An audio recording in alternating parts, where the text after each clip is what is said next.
day I met my King, my risen Lord.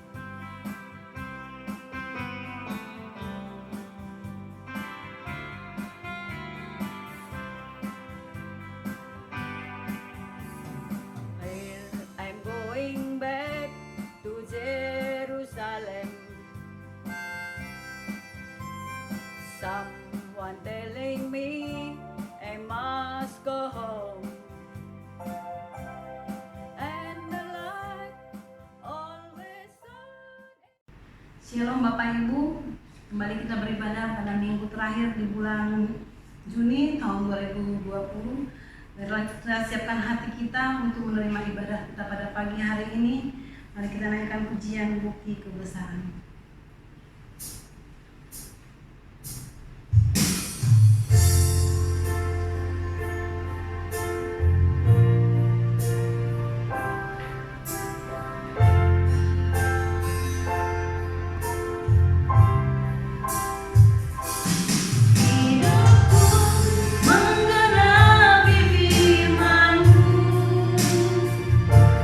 Tanda mujizat sertai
karuniamu, kiranya Tuhan Kau hadir di tengah kami, di mana kami pagi hari ini memulai ibadah kami.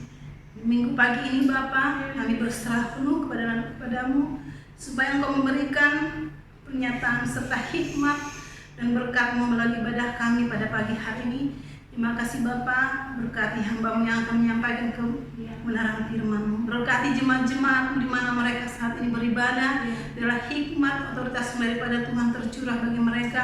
Mereka diberkati, mereka dipulihkan, mereka akan disembuhkan jika mereka dalam keadaan sakit, dan sukacita surga melimpah atas kehidupan kami. Terima kasih Tuhan Yesus, inilah ucapan syukur kami kepadamu. Haleluya, amin. Dan naikkan pujian kita untuk menikmati firman Tuhan walaupun tak dapat melihat.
Shalom, shalom, shalom.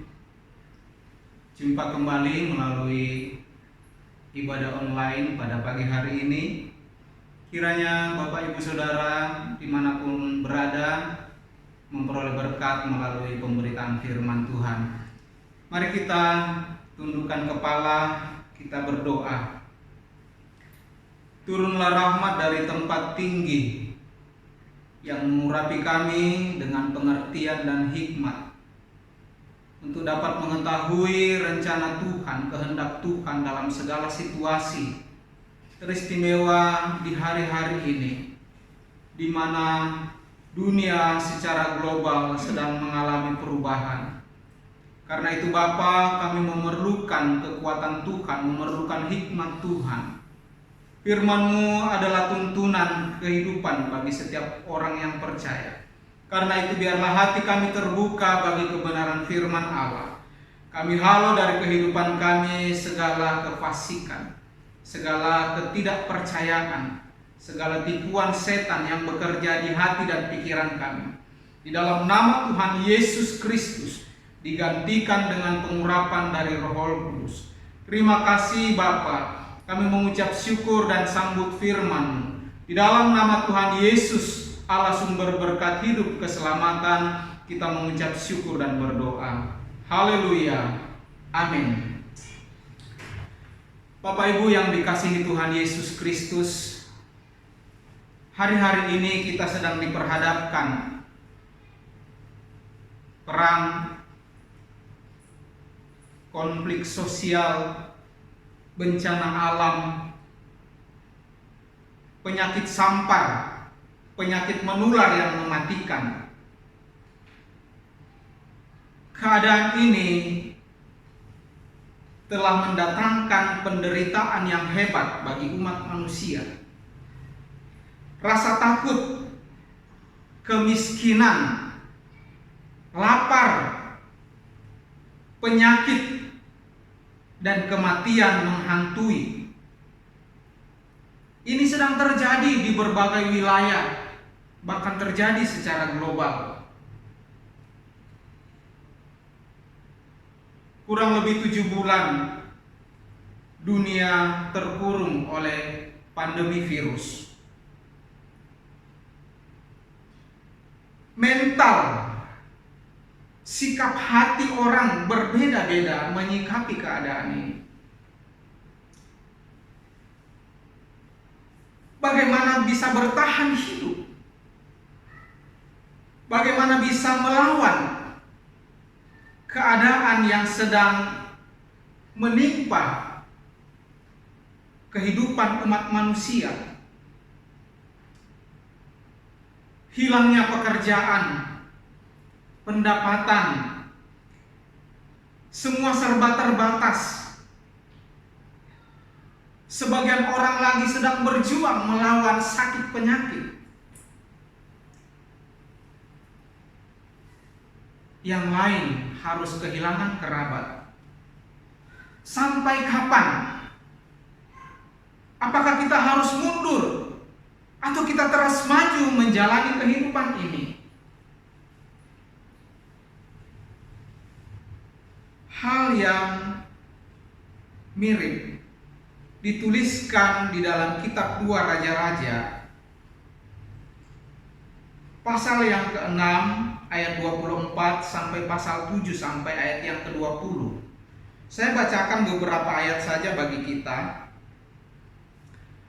2 Raja-Raja pasal 7 ayat 1 sampai 2. Lalu berkatalah Elisa, dengarlah firman Tuhan. Beginilah firman Tuhan. Besok kira-kira waktu ini sesukat tepung yang terbaik akan berharga sesikal, dan 2 sukat jelai akan berharga sesikal di pintu gerbang Samaria. Tetapi perwira yang menjadi ajudan raja menjawab abdi Allah, katanya, sekalipun Tuhan membuat tingkap-tingkap di langit, masakan hal itu mungkin terjadi? Jawab abdi Allah, sesungguhnya engkau akan melihatnya dengan matamu sendiri, tetapi tidak akan makan apa-apa daripadanya.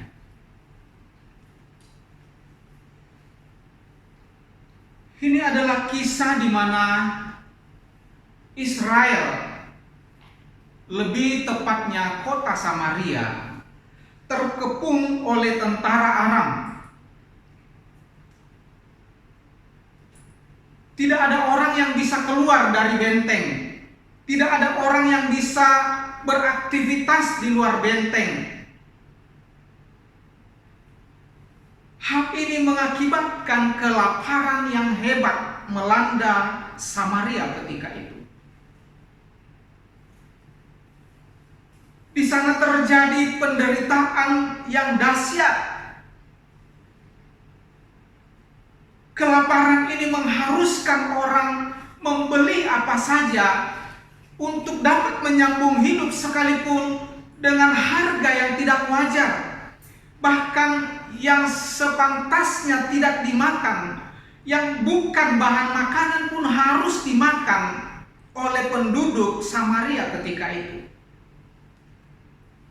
Lebih tragis lagi, dua orang ibu datang menghadapkan perkaranya di hadapan raja sebab mereka telah sepakat untuk memasak anak mereka dijadikan sebagai santapan supaya dapat bertahan hidup pada masa itu.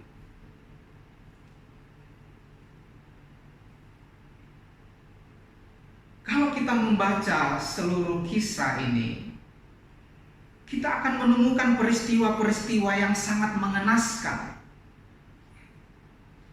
Hal ini pun sebenarnya sedang terjadi di hari-hari ini. Mungkin kita tidak mendengar kanibalis, orang yang langsung makan manusia, tetapi memperlakukan manusia, memperlakukan sesamanya dengan semena-mena, dengan tidak berperi kemanusiaan. Itulah yang sedang terjadi hari-hari ini. Berita ini sampai kepada raja.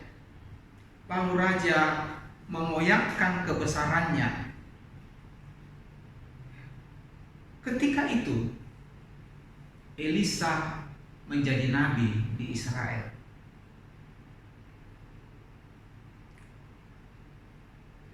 Raja datang mencari Elisa sebab peristiwa ini didahului ketika Elisa membawa pasukan Aram itu masuk ke kota Samaria. Pada waktu yang lain, kota Samaria atau Israel ini dikepung oleh tentara Ben-Hadad. Bapak Ibu yang dicintai Tuhan Yesus Kristus, sebagai seorang raja ketika mendengarkan, ketika melihat peristiwa ini,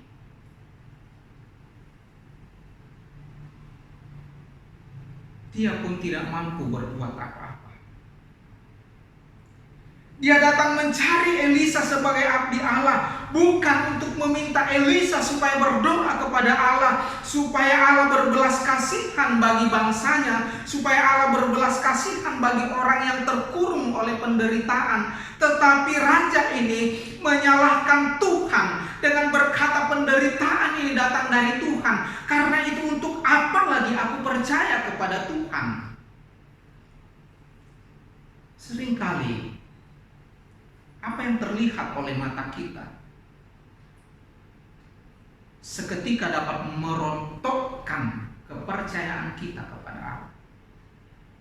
Seringkali kesimpulan dari pandangan mata kita membuat Tuhan itu kabur dari hati kita. Tetapi Elisa menyampaikan firman Allah di pasal yang ke-7 ayat 1 dan 2 bahwa besok pada waktu yang sama Tuhan akan melakukan perkara yang besar, bahwa harga makanan itu akan sangat murah.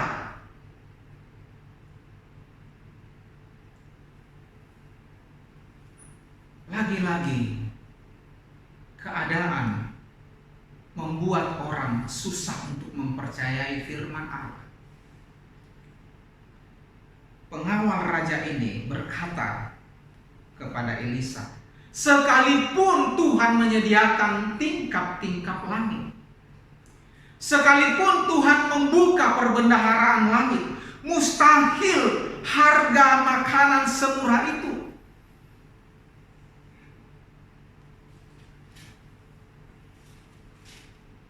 Dari kisah ini ada 4 orang kusta yang tinggal di luar tembok.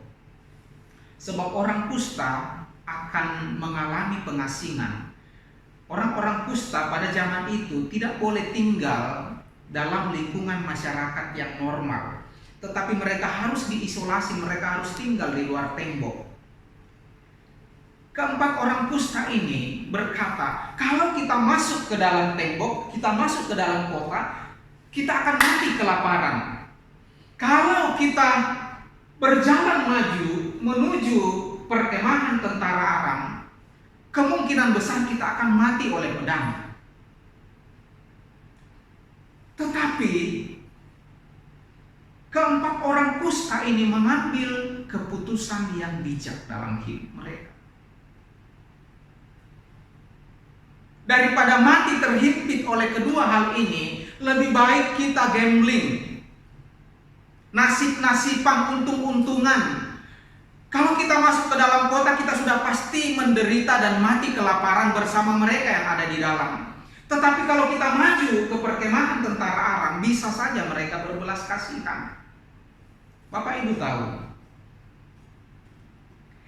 keputusan keempat orang kusta ini dipakai oleh Tuhan untuk melakukan kedahsyatan yang besar. Kalau kita membaca seluruh kisah-kisah ini, langkah keempat orang kusta ini dijadikan oleh Tuhan seperti derap langkah berlaksa-laksa tentara Israel, sehingga membuat pasukan Aram di perkemahan mereka itu mengalami kegentaran, mengalami ketakutan, dan mereka meninggalkan semua perkemahan serta apa yang ada di dalamnya. Seringkali tindakan sepele kita, keputusan kita yang sederhana dijadikan Tuhan sebagai solusi bagi kehidupan kita. Bapak Ibu yang dicintai oleh Tuhan Yesus Kristus, Raja Israel sekalipun telah disampaikan firman Tuhan kepadanya juga tidak percaya. Pasal 7 ayat 12 dan 16, Raja berusaha menyangkal berita yang didengarkan bahwa tentara Aram telah meninggalkan kemah mereka dan meninggalkan bahan makanan serta segala yang ada di sana.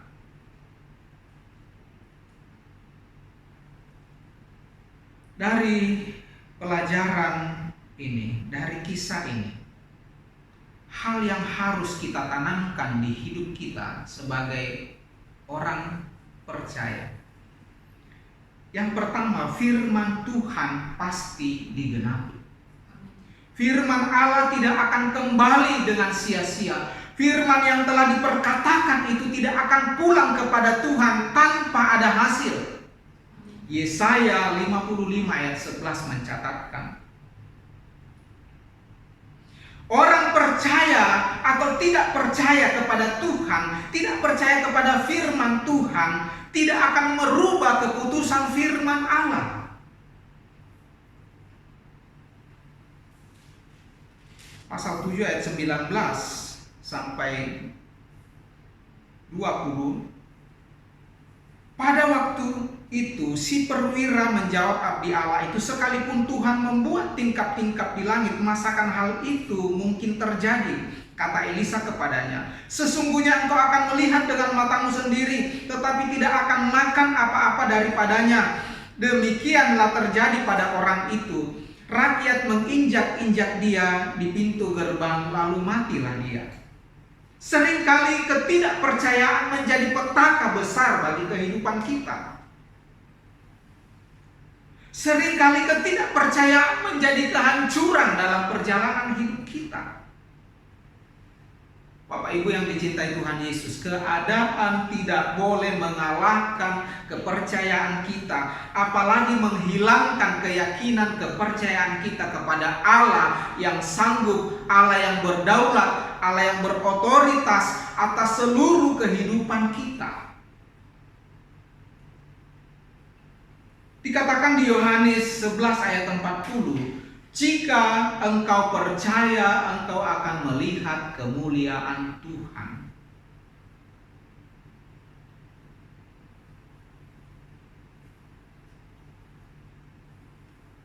melihat keadaan di sekitar kita hari-hari ini, apa yang dapat kita simpulkan? Tinggal diam dan mati kelaparan, tinggal diam karena takut terpapar virus, atau kita maju terus untuk hidup? Keputusan 4 orang kusta ini keputusan yang tidak didasari oleh iman atau kepercayaan kepada Allah, tetapi ini kebijaksanaan yang muncul di hati mereka, yang dibenarkan oleh Allah. Lalu bagaimana dengan kita? Kita dikatakan kita adalah anak-anak Allah, anak-anak Tuhan. Kita dikatakan orang percaya. Pada kita disematkan orang Kristen, orang Kristus, orang-orang pilihan. Karena itu, pikirkanlah dengan iman. Simpulkan dengan iman. Putuskan juga dengan iman. Melangkahlah dengan iman dan lakukan segala sesuatu dengan iman.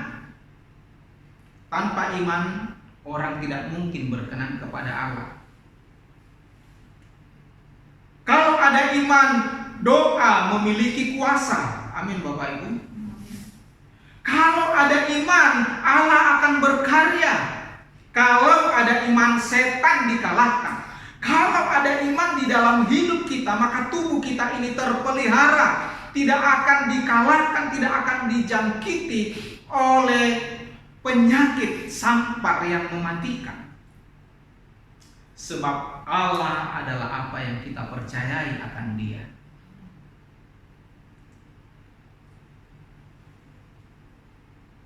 Bapak Ibu yang dicintai Tuhan Yesus, saudara-saudaraku, anak-anak, Alkitab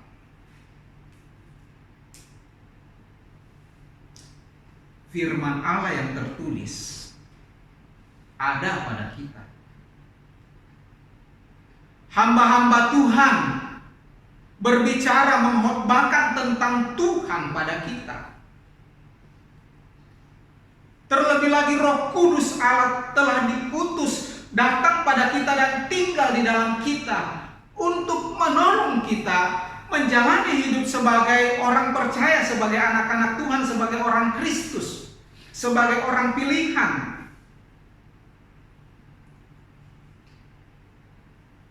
Apakah kita percaya akan hal itu? Dapatkah kita berkata ya dan amin kepada Alkitab, isi Alkitab, kepada pemberitaan tentang Tuhan oleh para hamba-hambanya? Dapatkah kita mempercayai Roh Kudus yang tidak nampak oleh mata lahiriah kita?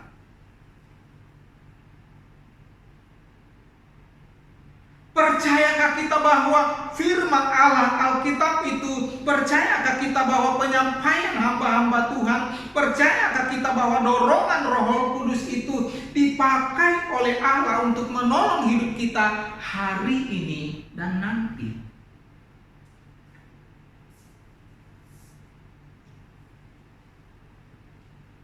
Iman harus dibangun setiap saat. Karena itu jangan tinggalkan jam-jam doa kita. Ketika kita berbicara, berkata tentang doa, ini sepertinya sesuatu yang sangat sepele. Tetapi tanpa kita sadari bahwa ini bisa menjadi segalanya bagi kehidupan kita di hadapan Allah dan di hadapan dunia ini.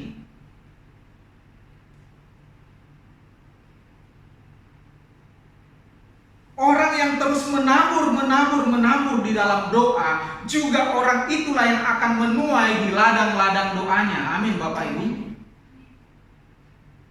Tetapi bagaimana mau menuai di ladang-ladang doa kalau kita tidak memberikan hidup kita sebagai doa bagi Allah? Tidak menjadikan hidup kita sebagai rumah doa. Mungkin kita tidak terlalu nampak dalam aktivitas, mungkin kita tidak terlalu hebat, atau sama sekali kita nyaris tidak bisa berbuat apa-apa. Tetapi kalau Bapak, Ibu, dan saya masih berdoa, maka kita adalah orang yang bernilai di hadapan Allah. Yang kedua yang tidak boleh ditinggalkan adalah jam-jam ibadah kita. Saya tidak tahu 7 bulan ini apakah membuat kita semakin dekat kepada Tuhan, atau nyaris membuat kehidupan rohani kita semakin tergerus karena sudah tidak bertemu di gereja setiap hari Minggu. Kegiatan-kegiatan tengah minggu sudah tidak diadakan. Tidak ada yang saling memotivasi, tidak ada yang memotivasi kita untuk datang, untuk bertemu. Tidak ada yang menelpon kita, ayo datang gereja, ayo datang persekutuan, ayo doa bersama. Bapak Ibu yang dikasihi Tuhan Yesus Kristus, ibadah dipakai oleh Tuhan bagi kita untuk menyambungkan berkat rohani dan berkat jasmani bagi kehidupan kita. Kalau kita berhasil dalam ibadah kita, maka di hadapan Allah kita hidup. Di hadapan dunia ini pun kita akan hidup. Sebab berkat jasmani itu datang dari Tuhan. Saudara bisa melihat ayat-ayat firman Allah di dalam Perjanjian Baru. Burung di udara yang tidak punya ladang, bunga yang tidak memintal, bahkan makhluk-makhluk yang sangat kecil, semut sekecil apapun dia, itu terpelihara oleh Tuhan. Apalagi kita.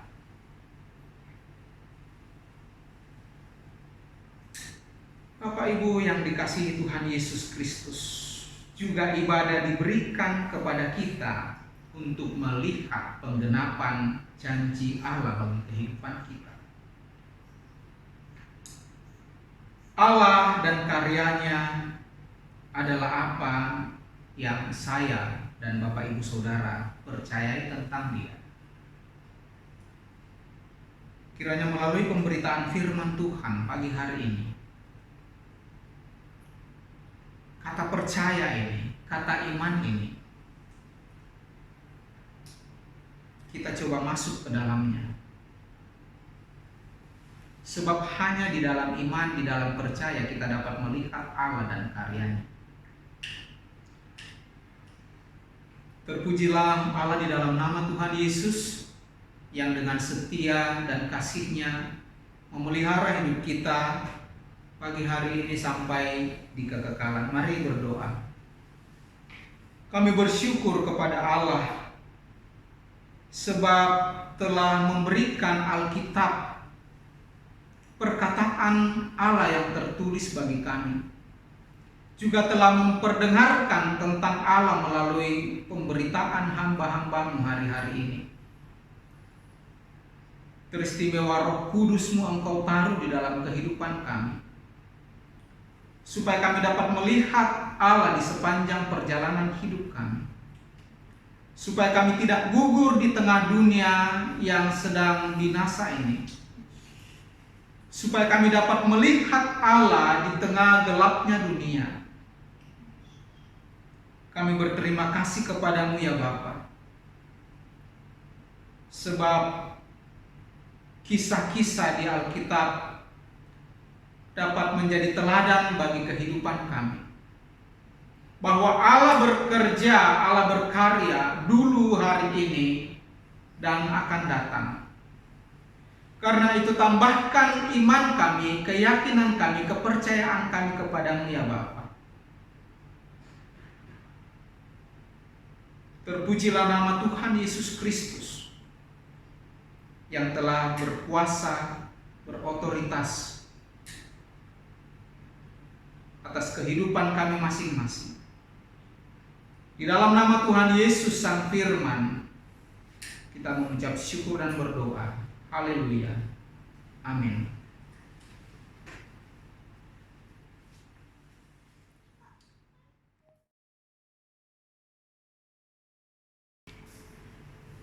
Siapkan hati kita untuk doa berkat pada pagi hari ini.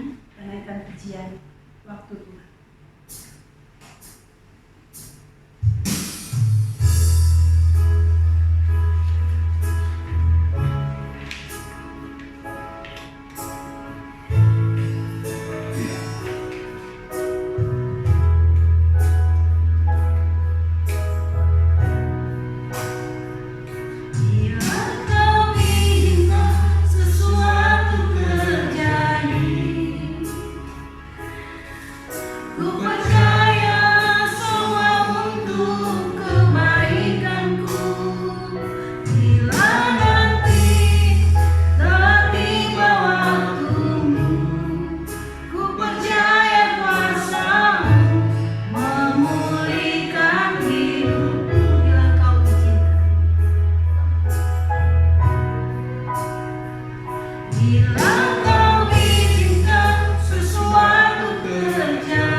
Kita mengakhiri ibadah kita pagi hari ini dan kita akan kembali kepada aktivitas kita dalam 1 minggu ke depan. Karena itu mari kita menerima kekuatan dan berkat dari Allah.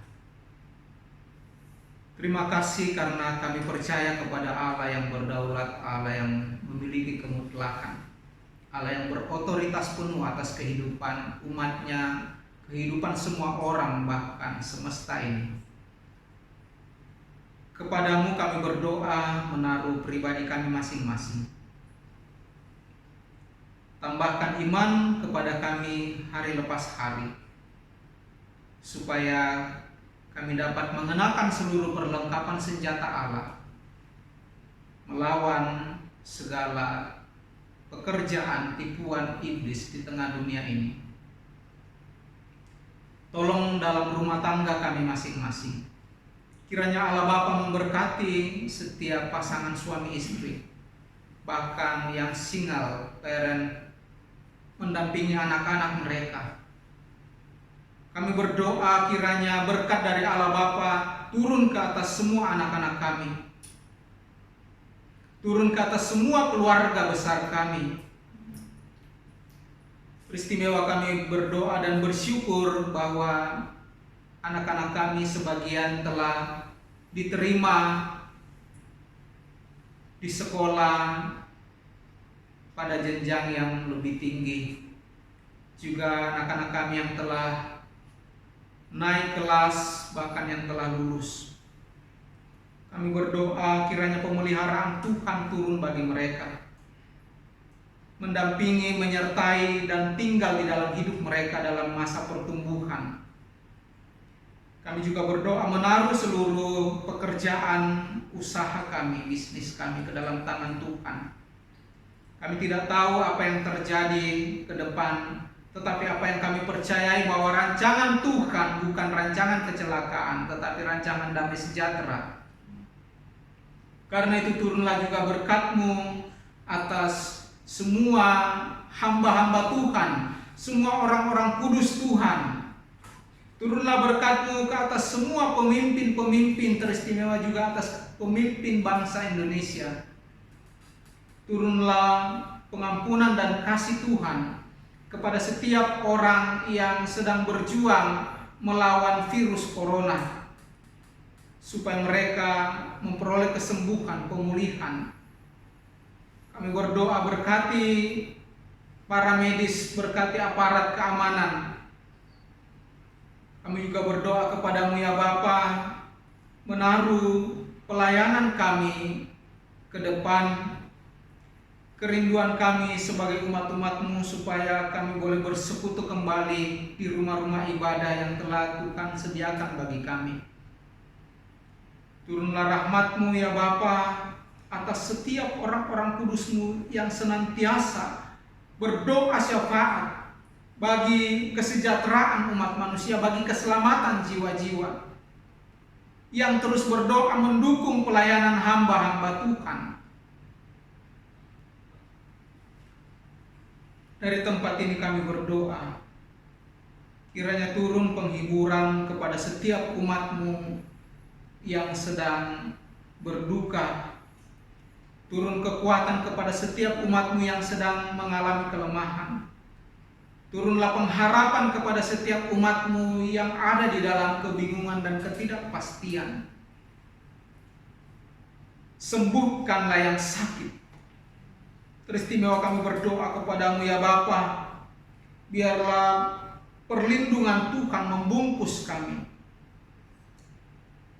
Setiap virus, bakteri, kuman sebelum menyentuh tubuh kami telah dimatikan di dalam nama Tuhan Yesus Kristus. Bahkan penyakit-penyakit yang lain dikarenakan oleh apapun di dalam nama Tuhan Yesus keluar tinggalkan tubuh kami. Supaya dengan tubuh, jiwa dan roh kami yang hidup, yang sehat, kuat, kami memuliakan Allah di dalam nama Tuhan Yesus. Terima kasih Bapa. Terpujilah Engkau Allah di surga. Turunlah berkat kepenuhan Roh Kudus. Turunlah berkat kesehatan jasmani kami. Turunlah berkat hikmat kebijaksanaan. Turunlah berkat-berkat pertemuan bagi kami. Turunlah berkat perekonomian. Di dalam nama Bapa, Putra, Roh Kudus. Di dalam nama Tuhan Yesus, Allah sumber berkat hidup keselamatan, kita mengucap syukur dan berdoa. Haleluya. Amin. Shalom. Shalom. Shalom.